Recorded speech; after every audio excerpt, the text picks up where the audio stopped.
All right, everybody. Welcome to this spooktacular episode of Movie Talks and Chill. We're your hosts. I am Tony Tombstone. I am Gavin Graberhopper. And I am Patrick Traumatized. I thought you were going to go with Patrick Pumpkin. No, I'm traumatized. Patrick, the Purple People Eater. Yes. And in this spooktacular episode, in honor of the Halloween season, we will be talking Halloween and also assignments Patrick was given. Yes, indeed. Woo! It's a good thing he wasn't given what we saw when we walked in. Yeah. I'd have quit. So, spoiler, non-spoiler alert, the movies we chose Patrick to watch, they have been out for a little while now, so Yes. We shouldn't be giving away too much, but if we are, whatever. Turn the channel. Blame him because he's going to explain everything about it. I'm going to try my damnedest, but Okay. these movies are weird. All right, well, first of all, happy Halloween. Happy Halloween. Halloween. Yes, and to all of you, happy spooktacular Halloween. This one will be coming out the day before Halloween. If you can't scare yourself, scare someone else. So, little real quick fun fact on a personal note, and you know him too. There's a friend of ours that is actually going in for knee surgery this week and having surgery on Halloween day. Oh. That is nuts. Yeah, I wouldn't He's gonna get Dr. Demento. do that. He might have the Terrifier. Great gruesome movie in case anybody's never seen it. Terrifier. I don't recommend it for the weak-stomached or No. weak-willed or weak-hearted. Not saying if you are any of those things, that's a If bad you're thing. pregnant or have a heart condition. Predetermined heart condition. If you're or pregnant, having or just are a small child. Yeah. It's basically all the side effects of most medications. Yeah. May cause dizziness, diarrhea, headaches, cramping, stomach Soiled ache. pants. Yeah. Cancer and death. Yeah. Cancer. And I like when they add potentially death. Yeah. This might kill you. And in some rare extreme cases, death. Just look at the Surgeon General's warning before Yeah. you watch that movie. It's a skull and crossbones, man. So why don't you tell us, Patrick, what you did this past week to prepare for this episode? Oh, cried. I did see a salt circle outside of his doorway. Yeah, right? A bunch of sage burning. All the lights are on in the middle of the day. Yeah, right. He's got that little short lady from Poltergeist in there. Are you here for Patrick? Go forth, my children. All are welcome. Somehow she fit an organ up there and was playing it. Yeah, I know, right? That was the restoration crew. So I'll kick it off. So we had Patrick watch a couple movies Yes. in preparation for the Halloween season, and because he made us watch those lovely Hallmark movies at Christmas, and it almost killed us, we decided we're Do the going to same. almost kill him. Yeah. Yes. So Return in kind. yes. So why don't you tell us what you saw, what you thought of them, and give a little explanation of the film. Okie dokie. So let's start off with the first one. I'm going to start with Gavin's recommendation called In the Tall Grass. So it is a 2019 Netflix movie starring Patrick Wilson, Avery Whitted, and Lasala de Oliveira. This one, it wasn't really scary, but it was creepy as shit and messed up, especially towards the end with the baby. Right? You gotta love that baby. You don't have a chance to anymore. No, I know. no, you don't. Well, no, because they went back. Let's get Yep. into Get ahead of ourselves. Scratch that, reverse it. Yeah. You gotta run before you can crawl. Wait.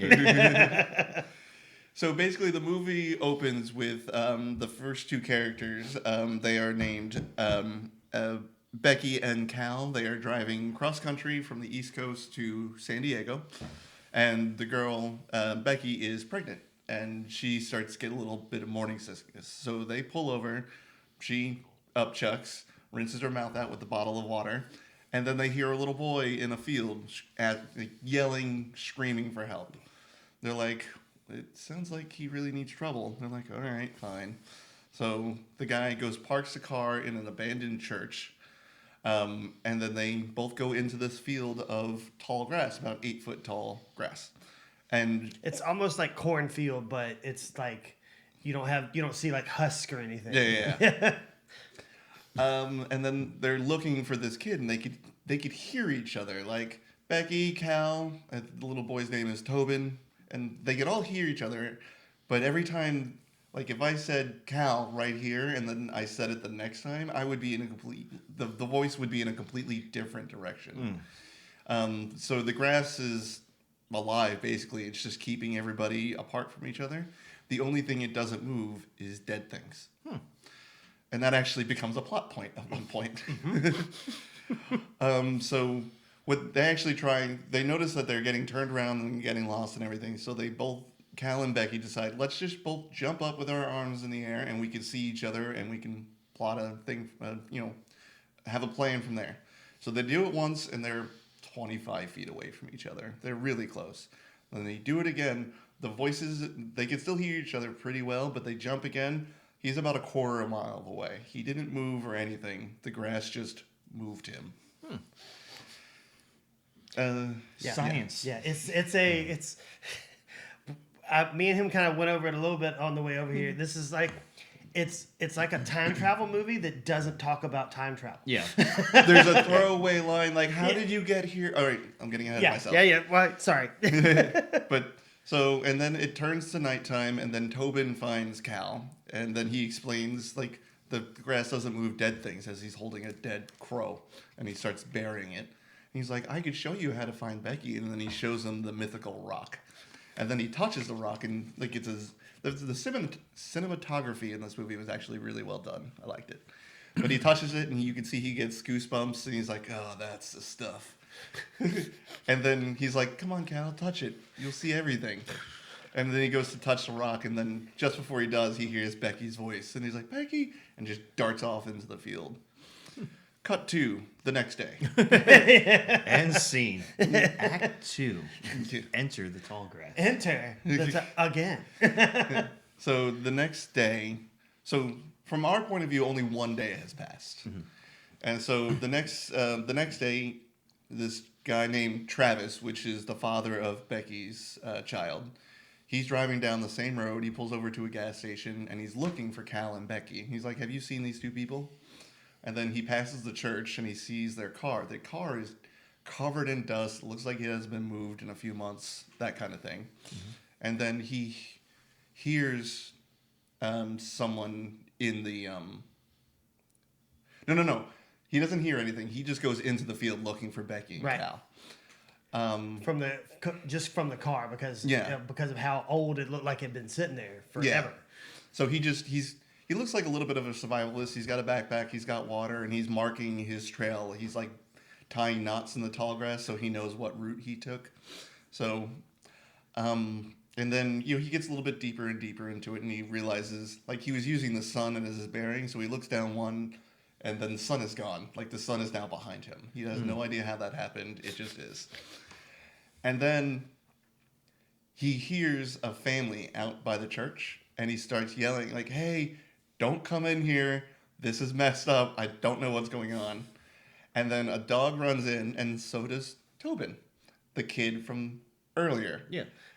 So he... Perfectly, right? So he must have gone back in time and then caused Tobin to go into the field, which then caused Cal and Becky to go into the field.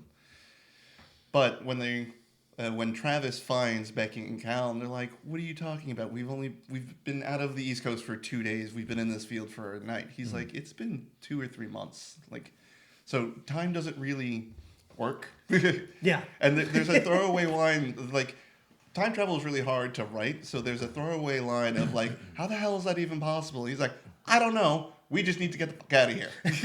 And then they just stop talking about the time travel. All right, that's fair. It's just accepted. Yeah. I mean, It's now canon. But in this new timeline, Tobin doesn't touch the stone. The dad does, played by Patrick Wilson. And then he becomes psychotic. Like, he thinks he has been redeemed in the eyes of the rock god. And, rock gods. Basically. and the grass people, you'll see towards the end. They kind of hint at it every now and again, but Becky, the mom, will passes out, and then the grass steals her baby. I don't know. You get like interior shots of like the womb with grass blades just like covering the baby, and then she wakes up sort of fine, but she's like weird now. It's weird. Well, grass is in her womb, so Yeah. Once But that now happens. it's Travis, Becky, Cal, and the dad, Patrick Wilson, finds them all, and he's like, I found the road. I could show you where it is. You just can't walk in a straight line. This place isn't like that.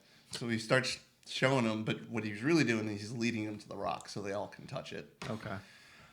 And then Cal, once again, almost touches it, but his wife comes out of the field. She looks like she's been there for weeks. Like her blue dress is just straight black. Her hair is muddied in a tangled mess. And she's like, do not listen to him. Whatever he says, he's lying. And Travis at this point is already like a little iffy about it. So they get into a little bit of a fight. Patrick Wilson breaks his arm or dislocates his shoulder. And then Patrick Wilson goes over to the wife and says, it's okay, honey. I've been redeemed. And then he just takes his hands and presses her skull together and just flops her over dead. Nice. Yeah. And then it turns into a, keep away from Patrick Wilson who wants to murder us kind of thing. Marco. Yeah. Don't say Polo. Don't say Polo. Fish out of grass. Yeah. Fish out of grass. At this point now, they make it to an abandoned bowling alley. And they can get like a bird's eye view on the roof, so they can see the church, they can see the road, they can see the dog go behind like a little piece of glass and then show up on the other side of the road by the church. They're like, okay, I think we found a way out. We found a hole. But what happens is Travis is looking over, and Cal does not like Travis. So Travis like loses his footing. He's about to fall over the edge, but he grabs his shirt, and she's like, "Oh, you really do care. Let go."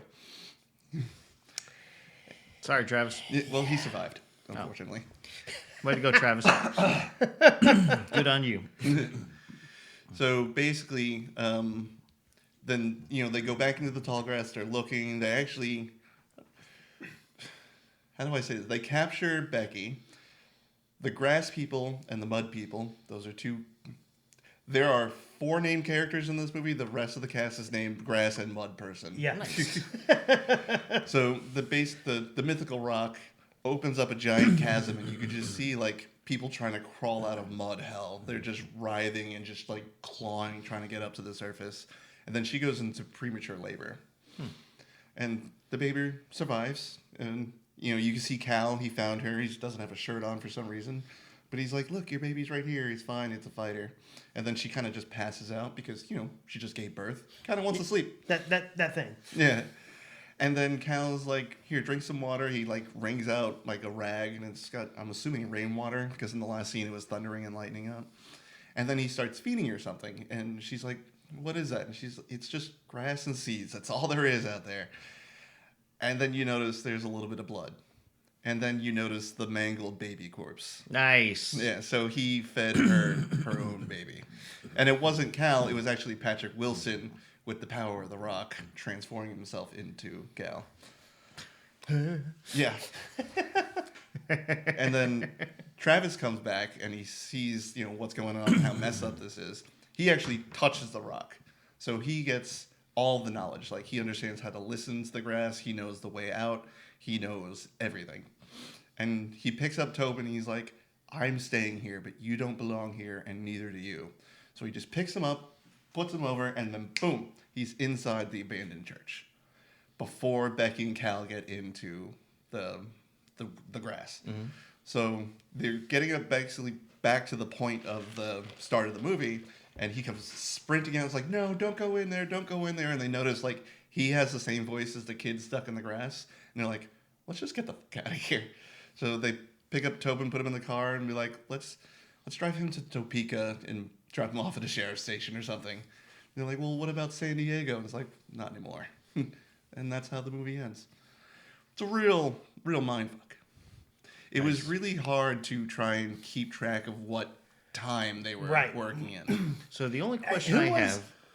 Who was the body they kept? Was it Travis that kept tripping over his own body?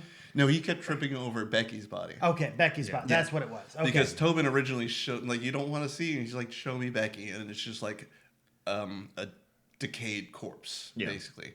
But then he wakes up in the past after that. Well, the only question I would have, because I saw it too, Oh, okay. is okay. So here's what I was thinking while I'm watching the movie. All right, the grass can't move dead things, right? Yeah, Or it doesn't. It doesn't want. It just doesn't. I Okay, don't know if just- it can't. It just decides. Okay, not it to. just doesn't. So why not just hold on to something dead and walk out of there? Well, that's what Tobin was trying. Now the grass itself can move while you're moving. Yeah. So that's why I'm saying I'm wondering if that right there like negates the rule. Like it works for that spot. Oh, it changes the rules on you. I guess I don't know. I'm just saying. I guess we'll have to ask That's Stephen King. good. Yeah. Yeah, I did. I did a little light googling after watching the movie, and this was based off a Stephen King book. Yeah. And there's actually a throwback to Christine in the movie. So the old. Oh, one of the cars is yeah, Christine? yeah. Okay. It's designed to look like Oh, that's Christine. right, It was like yeah. a '58 Plymouth or something like that. Yeah. In the church parking lot. Yeah. Yep. Good old Christine. All Man. Christine ate all the souls. Can cars touch the rock? It's a question. Can cars that are possessed or come alive touch the rock? Is the rock made of crack? Because everyone seems to be pretty addicted to get Is to it. that a crack rock? Touch the rock, man. So I don't hate the movie. It's just definitely wasn't as scary as the next one we're about to talk about. But it was definitely freaky. Definitely a thriller, a psychological thriller more than anything else. Which is more Stephen King's style. Like, Yeah. I really honestly say, aside from it, I've never really found any. I mean, I found Stephen King's works to be great, so don't misunderstand me, but not really like scary. Like Yeah. slightly eerie. Maybe Pet Sematary is kind of a second, Yeah. but I really can't think of anything other than it that actually was really just like Yeah. It was like it was definitely the jump out at you, and still had bits of the gore too, from him biting the necks and just taking off kids' arms and stuff. yeah, hiding out in the sewers. Yeah, hiding out in Clowns shouldn't hang out in sewers, sewers. talking about popcorn. Pop. Hiya, Georgie. I still remember like the old miniseries from the '90s Yeah, when with Tim Curry. Yeah, Yep. when he played Pennywise. That's the one I like best. I like that version of it. The thing that freaks me out is at the end of the dinner they open their fortune cookies and there's just a bunch of eyeballs in there. Yeah. Yeah, that freaked me out. Good times. Yeah. Good times. All right, so why don't you tell us about Well, the movie? like, Oh, I'm sorry. you said you watched it too. What were your thoughts? Just No, quickly. I thought it was all right. I mean, but I was more watching kind of like while doing other things. Oh, So I was okay. like watching it, so there was a couple parts I may have missed on there, so I've got to rewatch. But I have seen it. No, so that's why I was like, well, why can't you just hold something dead and just walk out? That's what Tobin was doing when you first meet him. He was carrying that dead crow. Yeah. Okay, see, that's the part I might have missed then. Yeah. So But it's really weird. Like every time they would go back in time, it would kind of reset the timeline because when Travis enters, Tobin doesn't touch the rock. His dad does. So it can get very confusing at some points. And then the mom. If only if only we had the Incredible Hulk here to explain it. Yeah. I don't know where you get that. That's not how time travel works. You know, Hot Tub Time Machine was bullshit. Back to the Future, Bill and Ted's Excellent, Time After Time. Time These After are known. Time Cop. It's like, yeah. Yeah, these are known. I still like it. It's like we could only have like 3 more times we could do this. Yeah. I can't do this. I can't do it. I can't do it. Someone pee my pants. I don't know if it was old me or baby me. Or just Or me. He's a baby. He'll grow. He'll grow. Bring back Scott. That's Scott. Okay, do we want to move on to the actual scary movie? Sure, it's Halloween. All right. So Tony's suggestion for me to watch was Paranormal Activity 3. Good. Apologies to any headphone users. Hold on, I'm gonna take a drink of water. Oh my god. The mask muffles it. Yeah, right. Not to me. You're sitting beside him. Yeah. You hear the echo. So I had to watch Paranormal Activity 3. I did watch this one before Into the Tall Grass. Maybe I was a little bit jaded by the time I got to that movie. But Paranormal Activity 3 generally scared the shit out of me. It was my hope and dream. It's my hope and dream. It worked. It was one of those movies where I'm watching half the time with my hand on my face. It's creepy as fuck. There's only one real jump scare, and I kind of want to go in the movie and just punch the wife in the head for doing that. So if you haven't seen Paranormal Activity 3, let's do a quick recap. You start with a couple painting their newborns, like they got a crib, they're painting the walls like a nice baby blue or something like that. Her sister comes over, and the sister wants to drop off VHSs because, she doesn't have any storage, so they put it in the basement. Because VHS are, so popular right now. Yeah.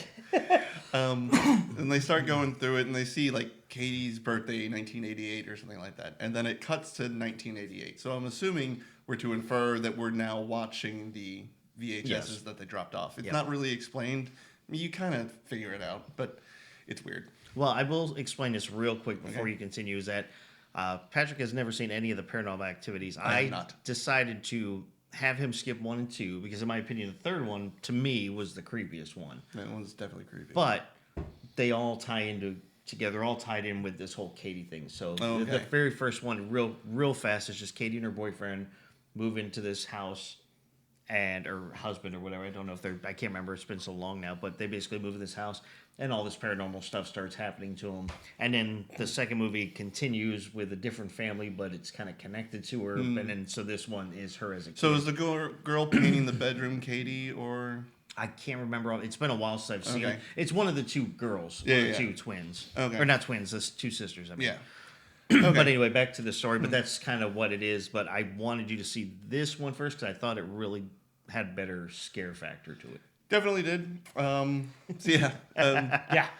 So it starts off with when you get back to 1988, you follow this guy named Dennis for the most part. He's the boyfriend of the mom of the two daughters.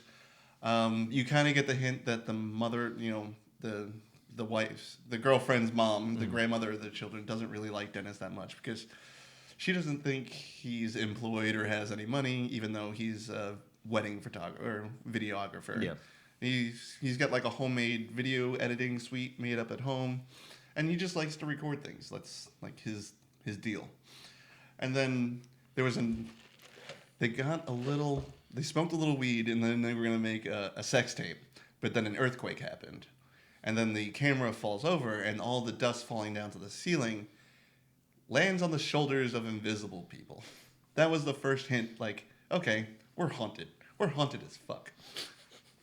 And then he reviews the tape and he sees it, and the girlfriends are like, it's a trick of the light and whatever and all that kind of stuff. She doesn't believe it.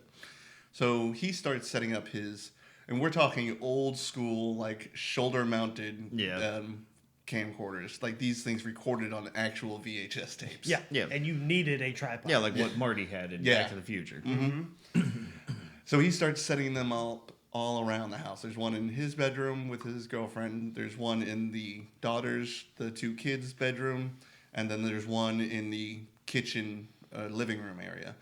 Later, he breaks an oscillating fan and mounts the camera to it so it just pans from living room to kitchen and back again. That one got me. Yeah. Oh, after like the third or fourth pan? No, we'll get to it. Yeah. So he starts doing this research with his business partner, I guess, into the paranormal activity, like what ghosts means and what do they want and all that kind of stuff. And then you just start seeing weird ass shit happen throughout the house. Like, I actually had to turn on subtitles because I couldn't hear, like, everybody else was hearing, like, what was that noise? Like, there was a noise? I didn't hear anything. And when I turned on closed captioning, it's like muffled footsteps or rustling or like I couldn't hear that. So I think I was losing a little bit of the atmosphere because I was already pretty high volume just to listen to the actors' voices. I didn't want to have to be deaf to hear footsteps or something like that. But the first night after he sets up the table, one of the girls, I think it was Katie, gets up and talks to her invisible friend, Toby. And they review the tape the next day, and they're like, who's Toby, and why are you talking to him in the middle of the night? And why is he just off camera? Yeah.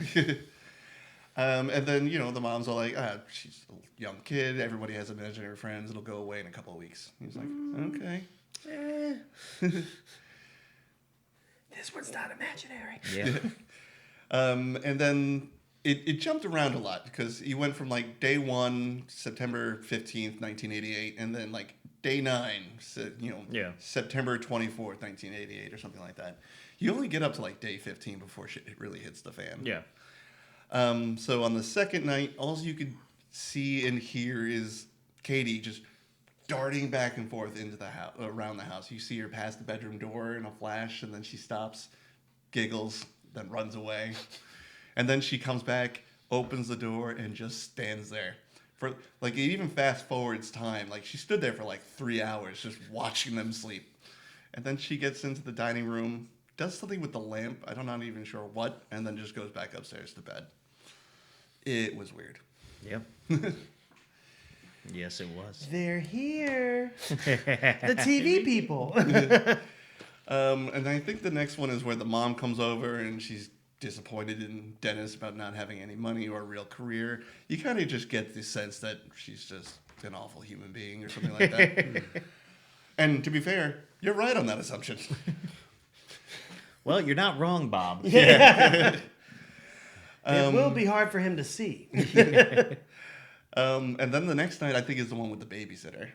This one, oh wait, the jump scare. So the girlfriend learns that him and his business partner are looking into all this ghost, occult, spirit kind of stuff. So she decides to play a little joke. And I'm generally surprised he's still with her after this. Like, he goes looking, like, the Dennis and his business partner go looking for her in the house. Be like, hey, where are you? What happened? And they go into the bathroom. It's like, you hear that noise? It's like a little tap. And I think it's coming from your closet. All right, grab the camera. Let's go check it out. Next, they open the closet. You're looking, and all you see is his face just start running at you. It's her wearing a mask. It was this. That was the only jump scare of the movie. Well, second. There is one other one towards the end involving one of the daughters. Yeah. So I'm like, after she does that, she is just on the ground laughing so hard because she's like, oh, I got him. He's like sitting on the toilet with his hands in his face. Like, what the fuck? That one got me. That one got me good. What's actually scarier is the next scene. That's the one with the babysitter, I believe. Mm. So they, they want to go out to dinner or something like that, and they hired a babysitter to come over and take care of the girls. As you do. And she's wearing the most 80s outfit I've ever seen in my entire life. I just have to throw that out there. The costume designer for this movie, grade A. You did a great job. So, she's hanging out with the girls, and, she puts like a sheet on her, and she's like, ooh, I'm a ghost, all that kind of stuff. It's just, having fun with the two kids. Yeah. And then it cuts to her, they're asleep in bed, and she's in the kitchen doing her homework. And once again, this is from the POV of that oscillating camera. So it sees her doing her homework, and then it shifts over to the living room, and you just see a child wearing the sheet from earlier. Mm-hmm. Like, oh, okay, the girls are going to have, like, one, like, little, jab at her, like, haha, we got you. And then it pans back to Lois, I can't remember the babysitter's name. But it pans to her, she's still doing it, and then you pan back, the little ghost child is gone. And then it pans back to the kitchen, and it's standing right behind her. And then before the camera can pan back away, it disappears. Like, whatever was holding up the sheet underneath it is now gone, and is just a pile of sheet. That scared the living Christ. Is it a Jedi? It's a heaping pile of sheet. That's one big pile of sheet. Yeah, that one. And then when the parents get home, she's like, yep, buddy, good, gotta go. Get the fuck out of this place. Yep. God love you, God love me, bye. Y'all need Jesus. Y'all motherfuckers need Jesus. God, I wish I had watched Bad Boys 2 instead. Okay, what happens next? Oh, the next day, one of the sisters gets really sick. She gets like 102-degree fever. She's not feeling well. They have to take her to the hospital. So they call over the business partner to come watch the other one. So, they're just hanging out, having fun. And the daughter that's still at the house is the older one by like a year or so. And she's like, let's play Bloody Mary. And I was like, okay. And he's like, do you really want to do this? She's like, yeah, it'll be fun. And so he's like, he picks up the camera in the girl's bedroom and says, sorry, Dennis, All right, and then he goes into the bathroom and they play Bloody Mary. So they they turn off the lights. They say Bloody Mary 3 times, and then they turn on the light. Nothing happened, and the little girl's like, "Oh, you turned it on too fast. You didn't come out." He's like, "All right, I do it again." And next thing you know, he's like, "Ah, what was that?" And he gets like a claw mark right up, like underneath. Like the shirt is fine, but his skin is now, he's got a rend in it. And he's like, "All right, I think we're done playing for now." Yep. Invisible creatures are slicing me open. Yeah, We're good. I'm moving on. Well, then they open the door and shit gets real. So they open the door to the bedroom and wait, what happens first? Does the door start banging really hard first, and then they hold it shut, and then they open it, and then the room just fills with darkness, and they shut it real quick again, and then the little girl is now in tears, like, "I'm sorry, I don't want to play this game anymore. Can we just make it stop?" I was like, I feel so bad for you right now, but this is your own damn fault. Yeah. You listen to Toby. Yeah. It's all fun and games. Yeah. And then they open it up. Everything's fine. The door's not rattling anything.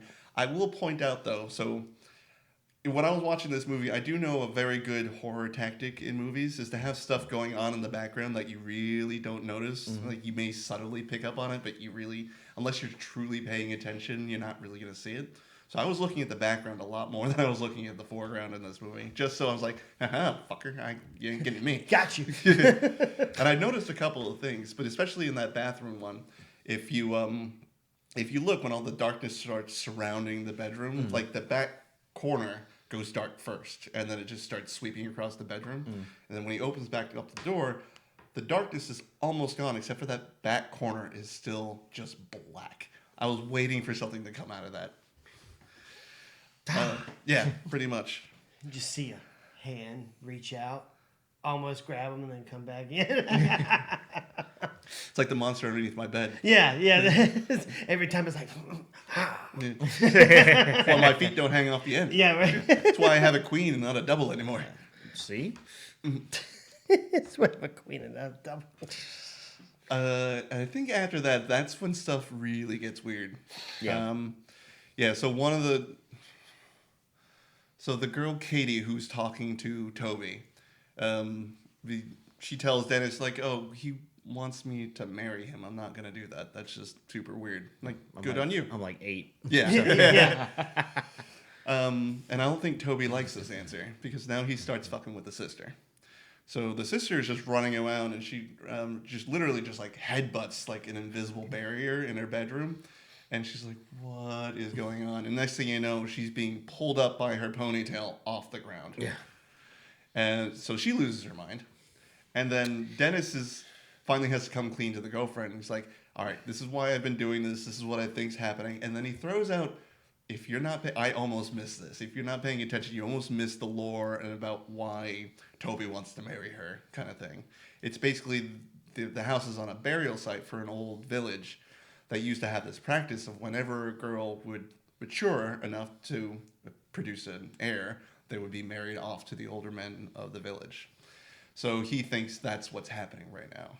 It's literally like 2 or 3 sentences. If you're not paying attention, you will miss it. Mm-hmm. Because the wife at this point, she's also trying to talk over him, saying, "You're insane. Nothing is going on. Our family's fine.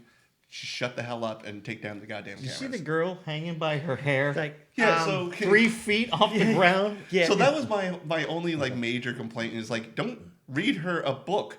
Put in the goddamn videotape and show her. Yeah. She will see her daughter being hoisted up by nothing. Yeah. But he doesn't do that. No. So she's like, "No, one more day with the cameras and then you're taking all this stuff down." He's like, "Oh, God, fine." And then the ghost goes after the mom now. So she's in the kitchen cleaning up, and then she hears, knock at the door, and she goes over there, and this is with the oscillating camera, so it kind of follows her as she opens the door, she looks out, there's nothing there, and then it pans back to the kitchen. The kitchen is empty. The dining room table's gone, all the plants, all the food, all the devices they had on the counters, gone. So she walks back into frame and says, "What the fuck is?" And then it all comes crashing in from like another dimension, like out of the ceiling, out of the cabinets, out of the floor. And she's like, "Get the kids. We are leaving now. We are going up to Grandma's house." Yep. Oh no, everything's fine. No, just a 50-foot worm. Yeah. It's not that bad. Yeah. Then we get to Grandma's house. Grandma's messed up. Yeah. Grandma, I believe, belonged to that old village or whatever, because I think she's the one behind it. Yeah, like that cult group or Yeah, whatever. yeah. So basically, they go to Grandma's house, they have pie, they're relaxing, and Dennis sets up one final camera. And she's like, when are you going to be done with that? And he's like, when this is all done with. Also, if I don't put up the camera, the movie ends. Like, we can't have that. Yeah. You just fade to black mid-sit. Oh. Oh. So the final night happens. Dennis and the girlfriend, her mom makes them sleep in separate beds because she's from the 1930s, but she climbs into bed with him. And then they hear the girls downstairs making noise. So the mom gets up and goes downstairs to check on them. And then Dennis is just laying in bed waiting. About 20 minutes goes by. And he gets up and he doesn't hear anything. So he grabs the video camera and he starts like looking around the room and everything. And if you look closely, you can see that the girlfriend is in the shadows in the hallway to the bathroom. Mm-hmm.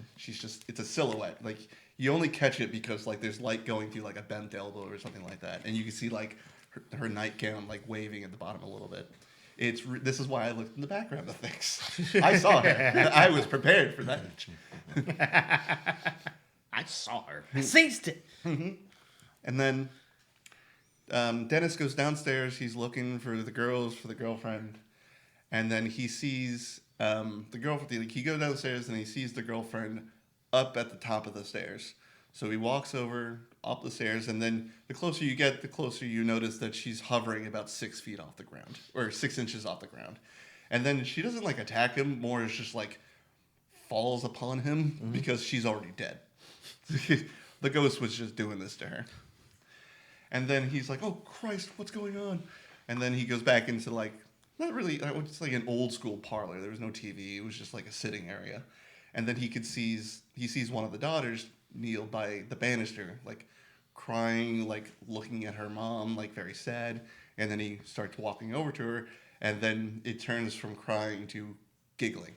This is why I had subtitles on. And then she just like, ah! And turns around and like falls upon him, biting and clawing.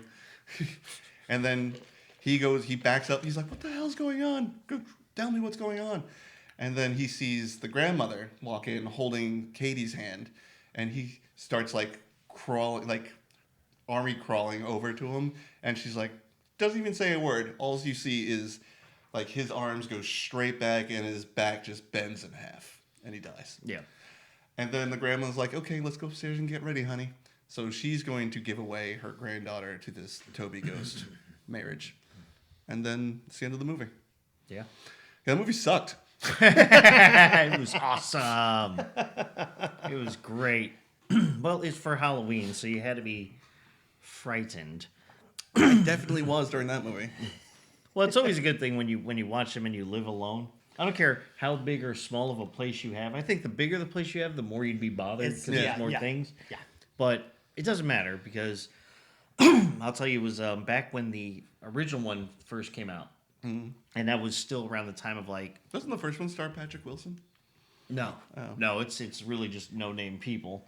So it was kind of like how they set up like the Blair Witch Project. Like everybody thought this was like real footage. Mm. I think Patrick Wilson's in one of them though, and he is like, is it the fourth one? It's a later one, I think, okay. if he is in one. But it's great because there's like the first one. When it came out, it was out in theaters. My buddy Rob, I was having a Halloween party, and I had a bunch of people coming over. And my buddy Rob, that we all know, he was able to, let's just say, secure a DVD version of the movie while it was just got out in the theater. Right. So, it was like only the first 2 days it was out. So Rob's like, "This would be great to have at the Halloween party. We'll watch it." I'm like, "Yeah, it'd be awesome." So we had everybody over.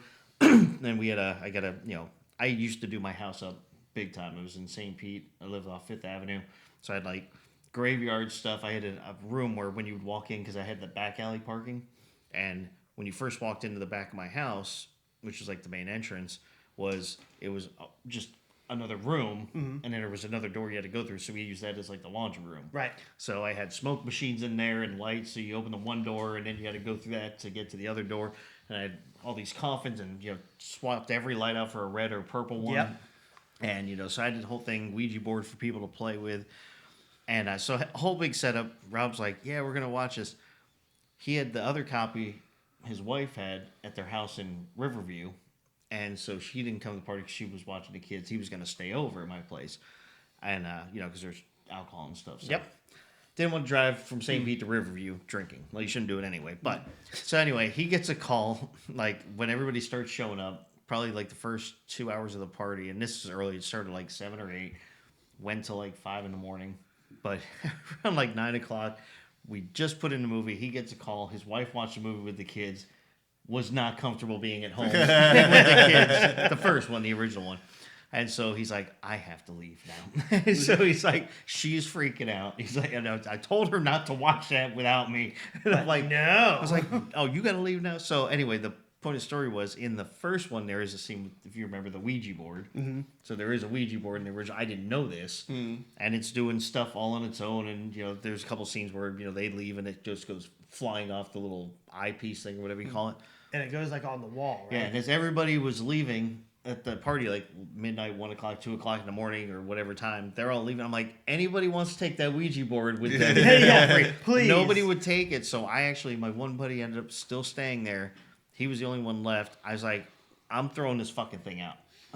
So I grabbed it, wrapped it up. I did a little, my mother, he was a very religious person, so I had some holy water, doused it a couple times, so I'm carrying it out and dropped it in the trash. I'm like, I'm done. It's like the end of Poltergeist when they get to the motel and they just push out Hotel TV. TV. Outside, yeah.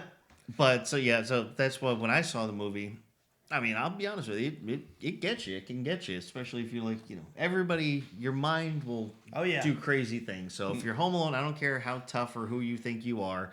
You hear something, you see a movie or something, and that kind of just gets that little fright bone in you. You're about to go to sleep, and you hear like pop or something like a fridge kick in or a crack or a creak or something, and the ice machine tumbler wakes you up for There's a meme out there. It's when you're in like your 20s and you're living by yourself, you hear a noise, you're like, all right, motherfucker, let's do this. And like at our age, it's like, oh, well, this is how it ends, I guess. Yep. All right. Yep. Well, and It's been a good run. This particular type of bottle right here, this plastic bottle, Gatorade Zero, not sponsoring. These have a tendency, I've learned, after you throw them away, when they're empty, even sealed but empty, they decide they're going to want to pop. Oh, yeah, They yeah, randomly the bottom pop. part of it, yeah. And it goes on multiple times. So there was one time I had it. I just got done watching a horror movie, like it was about months ago. I can't remember what it was.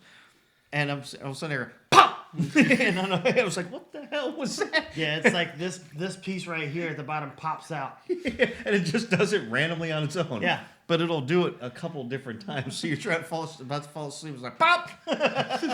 So I'm like, all right, let's do it. I'm grabbing the Gatorade and I'm walking outside, throwing it in the trash. I'm like, all right, I'm done. Yeah. Done with you. Not dealing with this anymore. But I'm glad to see that you got the experience that I wanted you to have from this movie. I think it was good for your soul. I think it's good. I think it's You and I have different definitions of what's good.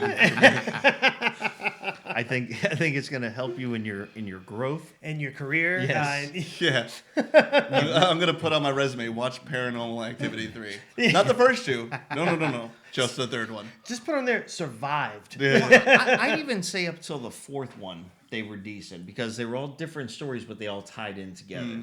And then after 4, then it starts getting a little like off the wall. I mean, they're already kind of off the wall to begin with, but I think after number 1, after 4 movies, I think we're good. Yeah. Yeah. But this one was trying to continue, but every time I'd see a new Paranormal from 1 to 4, I'm like, oh, this is good. Oh, this is interesting. Something a little different. Oh, it ties in. Oh, this is something different. Oh, but it ties in. That's kind of cool. 5 and 6 and 7 were like kind of, they were still trying to tie it in, but they were Didn't even know they it were was up real to that weak much. sauce.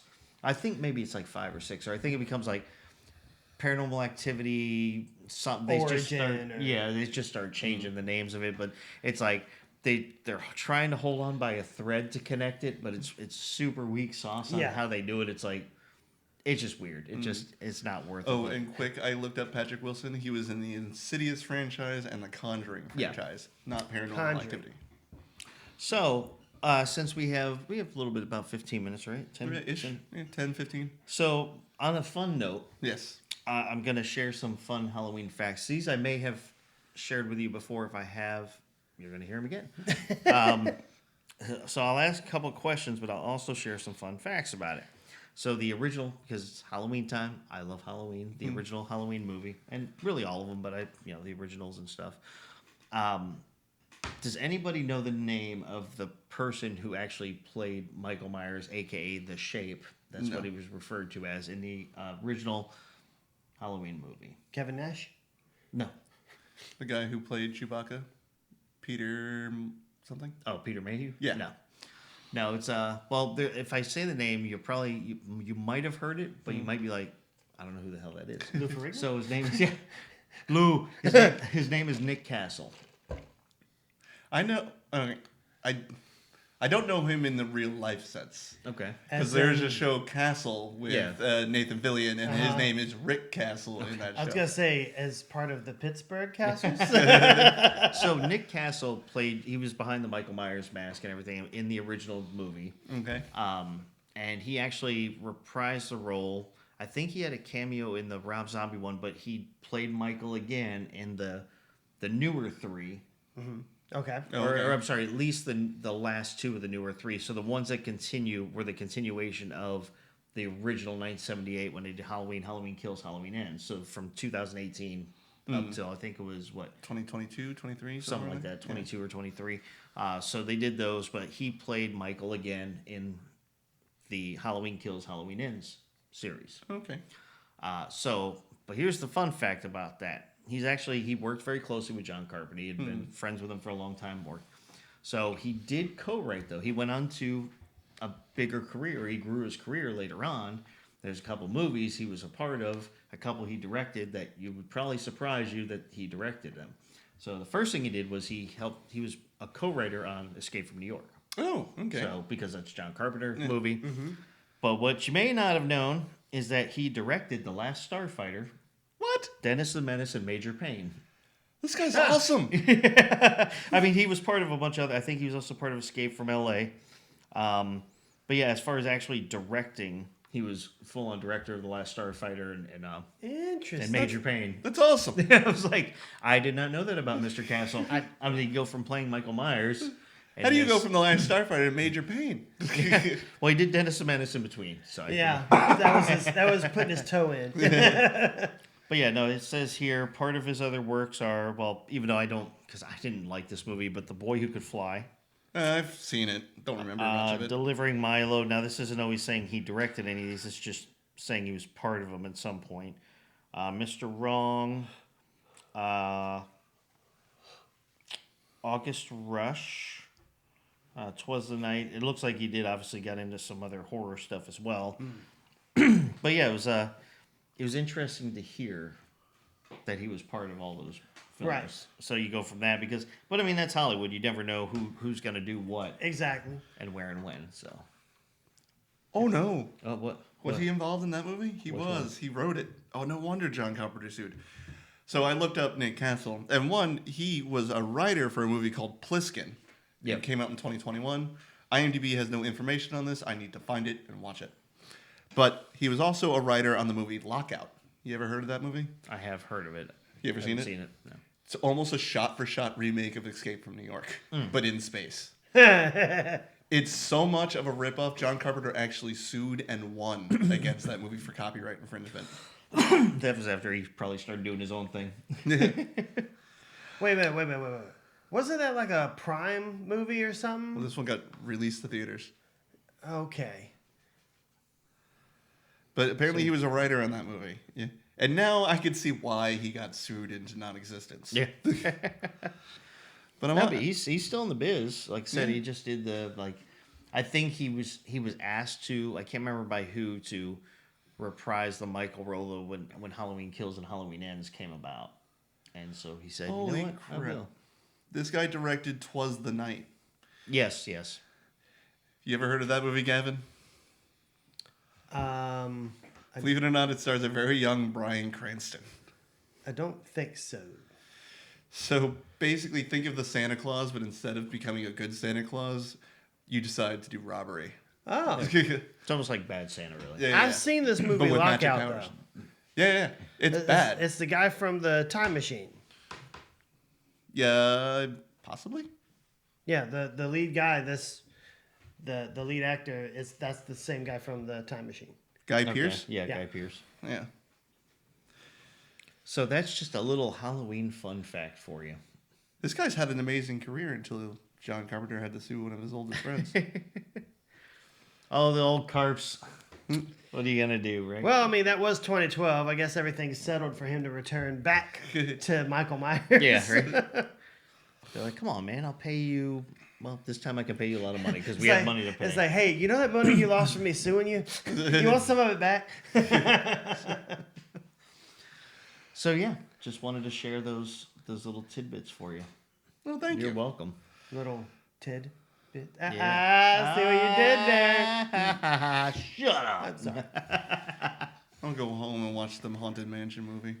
The good one. The good second one. Yeah, the So one not the that Eddie Murphy Yeah, one? not the Eddie Murphy. You know what? I'd watch the Muppets one before I'd watch that Eddie Murphy. You know what? The Muppet one's goddamn delightful. We know. We've heard We heard a story. of a not so lovely lady. Actually, right down there, I have the Peanuts collection. I may throw on The Great Pumpkin. Yeah. There we It's go. one of those you just have to watch it. Oh yeah, I agree. It's kind of like I'm trying to think. Was there? I want to say there was a Halloween special of Garfield, but I can't remember. I know It he might did a be. Christmas one, I can't remember but that. I don't know if he did Halloween. Maybe I'll throw in Nightmare Before Christmas tonight. There you go. That's a good one. Solid movie. It is. You should watch it I have Yeah. multiple times. again. I'm a little busy at the moment. Tony. I mean, you can watch it as a Halloween movie or a Christmas movie. Yeah. Tim Burton has even said it just depends on when you watch it. It's both. Watch it on Halloween. Watch it on Thanksgiving, and then watch it on Christmas Eve. Boom. There you go. Done. Done. Who needs Home Alone? We have Nightmare Before Christmas. But it was funny because there's a couple of people that go to courtside that I've known for many years, well over 20 years. And they used to go to Antonio's, and we were talking about, one of the other people that was there was asking me about the Terrifier movie. I'm not going to get into that, but the couple heard me and they're like, oh, well, what should we watch? And, I was like, well, it's an older couple too. And I said, well, he's like, oh, what's that? And I'm like, Terrifier. I'm like, it's probably not for you. This might not be your flavor, your taste. And he's like, is it like Hostel? I'm like, it's really gruesome. Like, it's like Hostel. He's like, I like that movie. I'm like, all right, maybe it might closely be for, I don't know. But I was like, it is really disgusting. But then I'm given the list, so I'm trying to explain to her, the wife. She's asking, and I was like, well, do you like scare horror? Like gruesome horror, paranormal horror? Monster, aliens? What do you want? And she's like, well, she liked a lot of Stephen King stuff, Christine and The Shining and stuff like that. But she also liked Halloween. So here I am trying to explain to her the new Halloweens. I'm like, okay, so, and she starts looking it up. It's like, I'm like, no, that's the Rob Zombie one. That's the newer one, but it's not the newest. It's newer. It's a reboot. But this is the continuation one. And so I'm trying to go around explaining it. I got confused trying to explain it. Is this the lady that drinks the Miller out of the martini glass? Yes. Okay. I just don't know if they like us talking about them, so I didn't want to bring yeah. up their names. Well, I don't but know I mean, their I'm sure names. they won't care. But so yeah, I was like going through trying to explain which movie to. I'm like, just look for the one that says 2018. Just as the date it came out, and then go from there. Anything 2018 up, it's perfectly fine. So yeah, happy Halloween. Happy Halloween. But yeah, so we are almost about out of time. Any final thoughts on Halloween and the Halloween season? Yeah, so I mean, I see you got a skeleton up here. I can give a dad joke to you. What's a skeleton's favorite snack? Butterfinger. Spare ribs. Fuck's wrong with you? To be fair, Butterfinger was a good answer. I'm trying to think of what. I was like, damn, did Tony just get it? Oh well, hey, that's why you gotta love dad jokes. That's right. And there is candy for Gavin and Patrick to get nice and fat on. Woo! That's her. I deserve it after what I've been through. He literally lost weight. Have some candy. I don't know if I lost or gained weight because there was a lot of not eating and then a lot of eating. And then, Yeah, I'm gorging. yeah, it's like, well, I to can't. be fair, there was a lot of not eating and then a lot of drinking. But that is about all the time we have. Thank you guys so much for joining us for this Halloween episode, talking the movies that scared Patrick this week. Yep. Very happy we could do that. Who knows what he's got in store this Christmas for us, but we'll find out in a couple months. As always, continue to listen to us. Remember that we are on WDBF.FM. That is the main site for that station. You know, all our listening platforms, Elevation Films on Roku. Check us out on the YouTube channel. But then, seriously, though, have a very, very safe and fun Halloween. Enjoy the spookiness. Get scared. That's what it's all about. But we will be back. Hit my quota. Yes, he did. So we will be back next week after Halloween. But until then, for Movie Talks and Chill, I am Tony Tombstone. I am Gavin Gray Robber. I am glad I don't have to watch those movies anymore.